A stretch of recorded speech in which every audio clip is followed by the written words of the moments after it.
नमस्कार, मैं मुस्कान कनौजिया और आप देख रहे हैं एसीसी न्यूज़ टुडे। ये बात हम सभी जानते हैं कि ज़िंदगी आसान नहीं होती। उतार चढ़ाव इसका एक अहम हिस्सा है जिसका सामना हम सभी को करना पड़ता है। हालांकि जिसकी आर्थिक स्थिति मजबूत ना हो उसके लिए परेशानियां थोड़ी आम लोगों से ज़्यादा बढ़ जाती हैं, लेकिन कुछ लोग उन्हें सभी कठिनाइयों का सामना करके अपनी खुद की जगह बना लेते हैं। वह इन्हीं में से एक शख्स कुकरू राम है, जिन्होंने 53 साल की उम्र में मिस्टर वर्ल्ड का खिताब जीता है। वो एक अस्थायी कर्मचारी हैं। उन्होंने गरीबी, सफाई और मुफलिसी से निकलकर जो दिखाया है वो सैकड़ों लोगों के लिए प्रेरणा है। थाईलैंड में दिसंबर में हुई बॉडी बिल्डिंग की मिस्टर वर्ल्ड चैंपियनशिप में उन्होंने 50 साल से ज़्यादा उम्र की कैटेगरी में गोल्ड मेडल जीता है। तो आइए आपको कुकरू राम की इंस्पायरिंग स्टोरी के बारे में बताते हैं।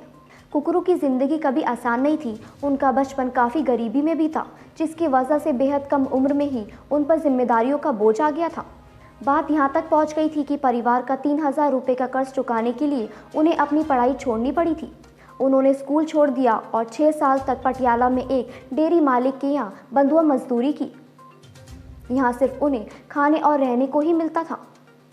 यहाँ से फिर उन्होंने किसी तरह अपनी जान छुड़ाई। जब उन्होंने बंधुआ मजदूरी छोड़ दी तब बात उनकी आजीविका पर आ गई। अपनी रोजी रोटी चलाने के लिए उन्हें ई रिक्शा चलाना पड़ा। इसके बाद उन्होंने 15 साल में नगर पालिका में सफाई कर्मचारी की नौकरी की। जब अस्थायी कर्मचारियों को स्थायी करने की बात आई तो बदले में घूस के तौर पर मोटी रकम मांगी गई। वहीं कुकरू के पास घूस देने के लिए रुपए नहीं थे। इसके बाद अस्थायी कर्मचारी की नौकरी से भी उन्हें हाथ धोना पड़ा। सफाई कर्मचारी की अस्थायी नौकरी छूटने के बाद कुकू ने जीवन में दुखों का पहाड़ उठा लिया।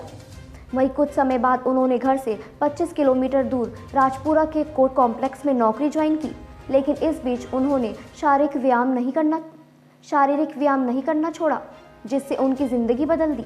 बॉडी बिल्डिंग के शौक के चलते वो 16 साल की उम्र में कैंसर पहलवान के अखाड़े में भर्ती हुए, लेकिन पैसों की तंगी के चलते उन्हें वो भी छोड़ना पड़ा।